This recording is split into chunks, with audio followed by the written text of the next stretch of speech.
My name's Nadia, and it's going to be very, very brief. My new domain, my personal domain, his grandfather fought in the Spanish Civil War. Very, very now because there's an Occupy conference. So, just a few sentences. Sunday night, my youngest daughter and I went to dinner at the home of a Cypriot Greek friend of ours, Theos. And, you know, this is a guy who pulls down big bucks. He's got a master's in computer science, you know. But he's not very political, but when we walked in the door, this was Sunday when Athens was burning, he looked at us and he said, you know, I just read an email. There are children in Greek schools that are fainting because they don't have enough to eat. So, I wanted to leave you with that. That's how dire the situation is. After it got started, I would just like to share some thoughts I've been having for a long time. And most of those thoughts going on what Maria just said. How are we going to unite? I was going to say that with most of the parents, some of them live in the projects. Other parents, they will laugh. Not will laugh, but both parents have jobs.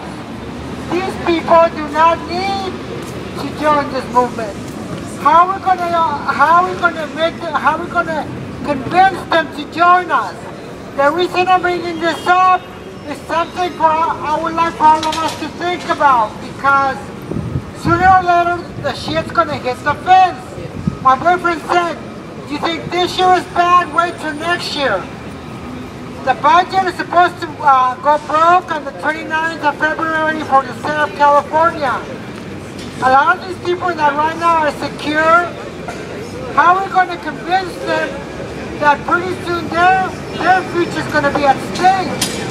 And how are we going to convince them that the best thing to do is to unite with the occupied? Again, these are just thoughts I've had. I know nobody wants to end up homeless. I know nobody wants to end up unemployed. I know nobody wants to end up without health care.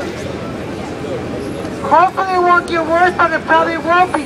Hopefully we can convince people before the shit really hits the fans to join the Occupy movement. I belong to a group also called the People's Tribune. And last June or July, I read an article that they were going to have a march to Washington on June 30th, where they were going to present an ultimatum to the government of Washington, D.C., saying either take care of the needs of the people or else.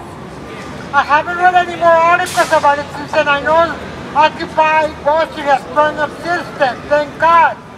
So again, how are we going to be able to unite all these different people that don't see the necessity of an Occupy so that we can occupy not only Wall Street, but Washington, D.C. too, we have to.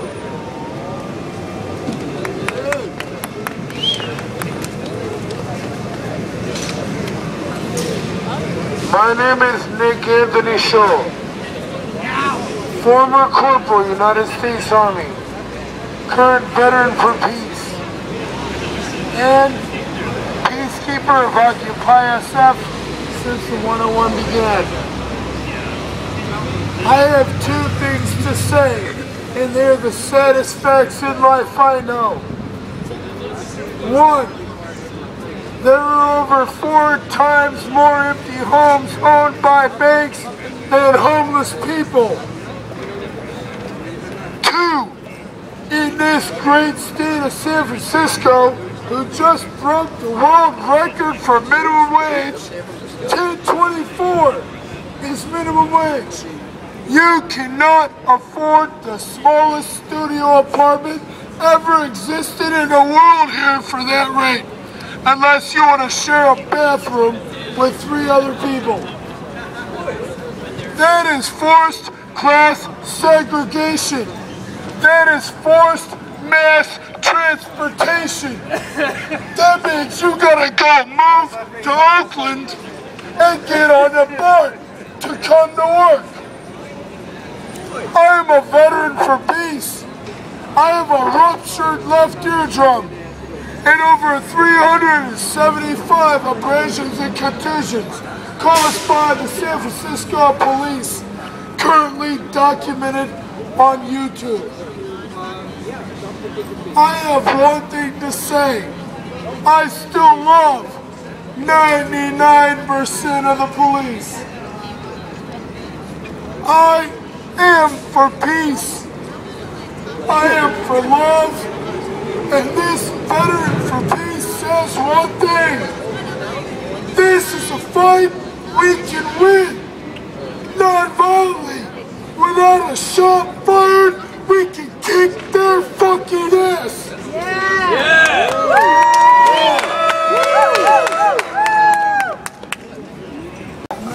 I just want to make sure everybody knows what's been going on in Greece, that the people of Greece have no say in what's happening in their country.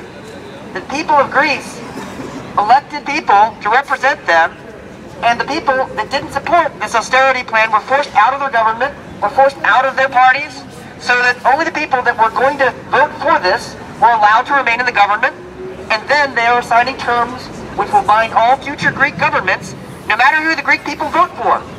So Greek democracy has been sold. Greek democracy has been flushed down the toilet for the banks, so that they can come in and seize all the Greek assets at fire sale prices and let the Greek people starve. And if you think that won't happen in this country, if you think that's not happening in this country and everywhere else, that these corporations and these banks are basically gentrifying, removing the people that they don't want so that they can take over. I know. We have to stand in solidarity with the Greek people. We have to stand in solidarity because it's us too. It's all of us. We all have to stand together. And I'm here today in solidarity with the Greek people. Thank you. When I read the newspapers about Greece and what's going on, I can't help but notice a similarity and a parallel with what happened in Iceland. And I think Iceland is a great example of what everyone needs to be doing against these bankers. You know, the Rothschild banking family has a plan to take over the world with economics, and they're pretty far along with that plan. But when Iceland was forced to go into bankruptcy and WikiLeaks released a bunch of banking information that showed that the bankers in Iceland were corrupt and they committed fraud on the people, whatever it is, Prime Minister or President, I don't know, of Iceland turned and prosecuted the banks and retained the sovereignty of Iceland. So I think that's what we all should be doing, is prosecuting these bankers and stopping this global economic war and retain our sovereignty.